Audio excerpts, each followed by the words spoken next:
નમસ્કાર, જય હિન્દ, વંદે માતરમ મિત્રો. સ્વાગત છે આપ સૌનું ગુજરાત ટુડે ન્યૂઝમાં. ચાલો નજર કરીએ ગુજરાતના તમામ 34 જિલ્લાઓની નાની મોટી ખબરોએ. પરંતુ તે પહેલા તમે આ વિડિયો કયા જિલ્લો અથવા ગામ શહેર મહોલ્લેથી જોઈ રહ્યા છો અમને કોમેન્ટ કરીને જરૂર જણાવજો, જેથી અમે તમારા ગામ શહેર મહોલ્લાની ખબર તમને સૌથી પહેલા પહોંચાડી શકીએ. ખબરની શરૂઆત કરતા પહેલા એક વિનંતી છે કે તમે આ વિડિયોને લાઇક કરી દેજો, કારણ કે જ્યારે તમે વિડિયો લાઇક કરો છો ત્યારે જ YouTube અન્ય લોકોને આ વિડિયો બતાવે છે. તેથી અમારા માટે તમારો એક લાઇક ખૂબ જ મહત્વનો છે. અહેમદાબાદ નગર નિગમે 17,018 કરોડ રૂપિયાનું બજેટ મસૂદું રજૂ કર્યું છે, જે ગયા વર્ષની સરખામણીએ 3,017 કરોડ રૂપિયા વધુ છે. નગર આયુક્ત બંચનિધિ પાણીએ આ બજેટ મસૂદું રજૂ કર્યું. બજેટમાં મૂળભૂત સેવાઓ, ટકાઉ વિકાસ, વારસો, સુગમ આવાગમન, સમાવેશી શહેર, શહેરનું સૌંદર્યીકરણ અને નાગરિક કેન્દ્રિત શાસન પર વિશેષ ભાર મૂકવામાં આવ્યો છે. સાયબર સેન્ટરે નકલી ખાતાઓના ગેંગના 5 આરોપીઓને ધરપકડ કર્યા છે. તેમના ખાતામાં 26 બચત ખાતા અને 56 ચલ ખાતા છે. આ લોકો ફોરેક્સ કાર્ડ મારફતે દુબઈથી પૈસા ઉપાડતા હતા. આરોપીઓ અનેક વખત દુબઈની મુસાફરી પણ કરી ચૂક્યા છે. તેમણે 1,534 ઠગાઈઓ કરી છે. તેમણે 930 કરોડ રૂપિયાથી વધુની ઠગાઈ કરી છે. કુલ 5 આરોપીઓને ધરપકડ કરવામાં આવી છે, જેમાં અબ્દુલ હાફિઝ પનવાલા વેરાવળ, મુશ્તાક અબ્દુલ ખાલિદ કનાની વેરાવળ, શબ્બીર મોહમ્મદ હનીફ ભાડેલા અને મોહમ્મદ તાહા શબ્બીર સામેલ છે. અહેમદાબાદમાંથી પસાર થનારા એસજી હાઈવેને વિશિષ્ટ ઓળખ આપવામાં આવશે. સનાથલ સર્કલથી ગાંધીનગર સુધીના માર્ગને વિશિષ્ટ ઓળખ આપવામાં આવશે. 30 કિલોમીટર લાંબા માર્ગને એક વિશિષ્ટ માર્ગ તરીકે વિકસાવવામાં આવશે. સમગ્ર માર્ગનું સર્વે પારેખ ફાઉન્ડેશન દ્વારા કરવામાં આવ્યું છે, જ્યારે ભૂદ્રશ્ય, ઉદ્યાન વિકાસ અને સૌંદર્યીકરણનું વિશિષ્ટ કાર્ય યુએન મહેતા ફાઉન્ડેશન દ્વારા કરવામાં આવશે. પ્રધાનમંત્રીએ જણાવ્યું કે જે પરિવારે પ્રધાનમંત્રી પદને પોતાનો વારસાગત અધિકાર માન્યો તેને મોદીની કબર ખોદવી પડી રહી છે. તેમણે આગળ કહ્યું કે એ પણ એક સમય હતો. અખબારોમાં સુખીઓ બનતી હતી, ગોળા બારૂદ નહોતો, સૈનિકો પાસે બરફમાં ઊભા રહેવા માટે જૂતા નહોતા. અમે દેશના સૈનિકો માટે ખજાનો ખોલી દીધો છે, તો હવે તેઓ ઈચ્છે છે કે એકમાત્ર રસ્તો મોદીની કબર જ હોય.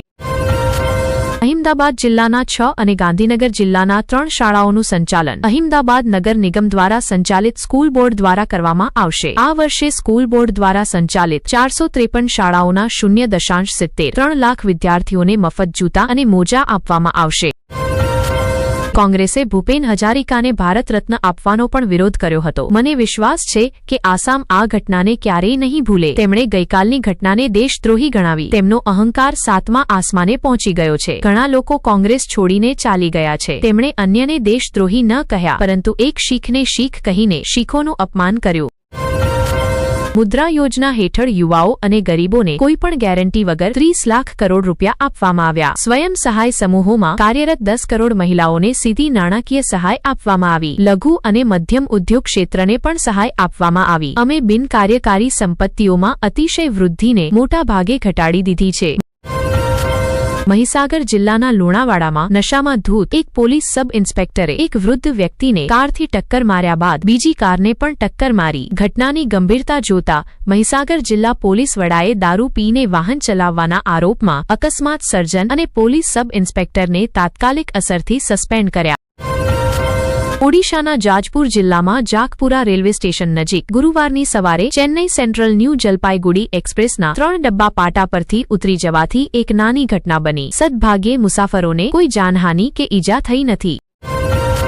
ભારત અમેરિકા વેપાર કરાર બાદ બાંગ્લાદેશ અમેરિકા સાથે 9 ફેબ્રુઆરીના રોજ એક ગુપ્ત વેપાર કરાર કરવા જઈ રહ્યું છે. ભારતીય માલ પર ટેરિફ ઘટવાથી બાંગ્લાદેશને બજાર હિસ્સો ગુમાવવાનો ભય છે, ખાસ કરીને તેના રેડીમેડ ગાર્મેન્ટ નિકાસ પર. આ ડીલની શરતોને ગુપ્ત રાખવામાં આવી છે, જેના પર ટીકા થઈ રહી છે. ચૂંટણી પહેલા જ આંતરિમ સરકાર દ્વારા આ કરાર કરવામાં આવી રહ્યો છે, જેમાં અમેરિકાની અનેક શરતો સામેલ છે.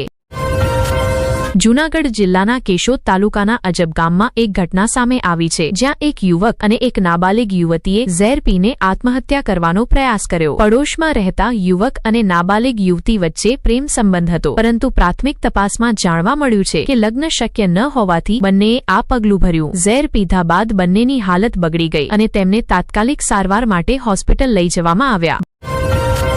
ભારત ગઠબંધન બનાવનાર શાસકોના રાજ્યોમાં બેન્કિંગ ક્ષેત્ર ધરાશાયી થવાની કાગાર પર હતું. બિનકાર્યકારી સંપત્તિઓનું શું થશે અને તેને કેવી રીતે બચાવવી તેના પર ચર્ચા ચાલી રહી હતી. જરૂરી સુધારા કરવામાં આવ્યા. સરકારી બેંક નબળી હતી, તે યોગ્ય રીતે કાર્ય કરી શકતી નહોતી, તેથી તેને બીજી બેંકમાં વિલીન કરી દેવામાં આવી. આ બધાના પરિણામે બેંકની સ્થિતિમાં સુધારો થયો અને તેની પાયાની મજબૂતી વધી. મધર ઓફ ઓલ ડીલ હેઠળ 27 દેશો સાથે કરાર થયા છે. તેમાંના 9 વિશ્વના સૌથી મોટા દેશો સાથે કરાર થયા છે. આ 27 દેશોમાં યુરોપિયન દેશો પણ સામેલ છે. વિરોધ પક્ષ પર નિશાન સાધતા મોદીએ કહ્યું કે તેઓ નારા લગાવતા થાકી ગયા અને ચાલ્યા ગયા, પરંતુ તેમને એક દિવસ જવાબ આપવો પડશે. વાઇબ્રન્ટ ગુજરાતનો ઉલ્લેખ કરતા પ્રધાનમંત્રીએ કહ્યું કે આ કાર્યક્રમમાં મારો ભાગીદાર જાપાન હતો. મારું દેશ પોતાની શક્તિ બતાવી રહ્યું છે. અહેમદાબાદના પાલડી વિસ્તારમાં ગાયોની તસ્કરીનો કેસ સામે આવ્યો છે. ચંદ્રનગર બસ સ્ટેન્ડ નજીક એક અકસ્માત બાદ ગાયોની તસ્કરીનો ખુલાસો થયો. જાણવા મળ્યું કે એક કારમાં 4 ગાયોની તસ્કરી કરવામાં આવી રહી હતી. ગાયોની તસ્કરીના કેસમાં એક વ્યક્તિને ધરપકડ કરવામાં આવી છે, જ્યારે 3 ફરાર છે. સુરત દક્ષિણ ગુજરાતમાં અનેક પાણીની ટાંકીઓ ખરાબ હાલતમાં છે. નવા સિવિલ હોસ્પિટલ પાછળ આવેલી જર્જરિત પાણીની ટાંકી ખતરનાક છે. બંધ હોવા છતાં આ જર્જરિત ટાંકી કોઈપણ સમયે મોટી દુર્ઘટનાનું કારણ બની શકે છે. મુખ્ય માર્ગ પર પડવાની શક્યતા હોવા છતાં પ્રશાસન બેદરકારી દાખવી રહ્યું છે.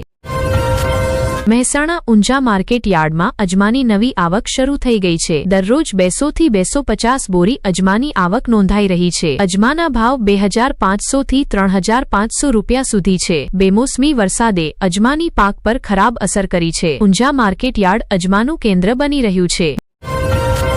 દેવભૂમિ દ્વારકાના ખંભાળિયા ચોકમાં દંગાઈઓએ ભારે ઉત્પાત મચાવ્યો. આરોપીઓ એક પાન મસાલાની દુકાનમાં ઘૂસી ગયા અને દુકાનદાર પર હુમલો કર્યો. દુકાનદારે પૈસા માંગતા દંગાઈઓ વધુ ઉગ્ર બન્યા અને દુકાનની અંદર હાજર કર્મચારીને પણ માર માર્યો. પોલીસે 4 આરોપીઓ સામે કેસ નોંધ્યો છે. તોડફોડ બાદ દંગાઈઓએ હાથ જોડીને માફી માંગી. MCX પર માર્ચ ચાંદી કરારમાં લગભગ 6% ઘટાડો નોંધાયો. ચાંદીનો ભાવ 2,29,000 રૂપિયા સુધી પહોંચ્યો. શરૂઆતનો અને ઉચ્ચતમ ભાવ લગભગ સમાન રહ્યા, જેનો અર્થ છે કે આજે પણ ચાંદીમાં ઘટાડાનો રૂઝાન ચાલુ રહી શકે છે. સુરતમાં આવારા કૂતરાઓનો આતંક યથાવત છે. 3 વર્ષના બાળક પર 4 કૂતરાઓએ હુમલો કર્યો. આ ઘટના વલક પાટિયા સ્થિત કરુણેશ હોમ સોસાયટી નજીક બની. આ જીવલેણ હુમલામાં બાળક ગંભીર રીતે ઘાયલ થયો છે. રાજકોટના સમરસ ગર્લ્સ હોસ્ટેલમાં વિદ્યાર્થીનીઓએ હંગામો કર્યો. હોસ્ટેલમાં રહેતી વિદ્યાર્થીનીઓએ નીચી ગુણવત્તાનું ભોજન અને પાણી, બંધ લિફ્ટ અને સફાઈની અછત સામે વિરોધ પ્રદર્શન કર્યું. ABVP કાર્યકરો પણ વિદ્યાર્થીનીઓ સાથે હોસ્ટેલ પહોંચ્યા અને હંગામો કર્યો. અનેક વખત રજૂઆત છતાં વિદ્યાર્થીનીઓનું કહેવું છે કે સમસ્યાનો યોગ્ય ઉકેલ આવ્યો નથી.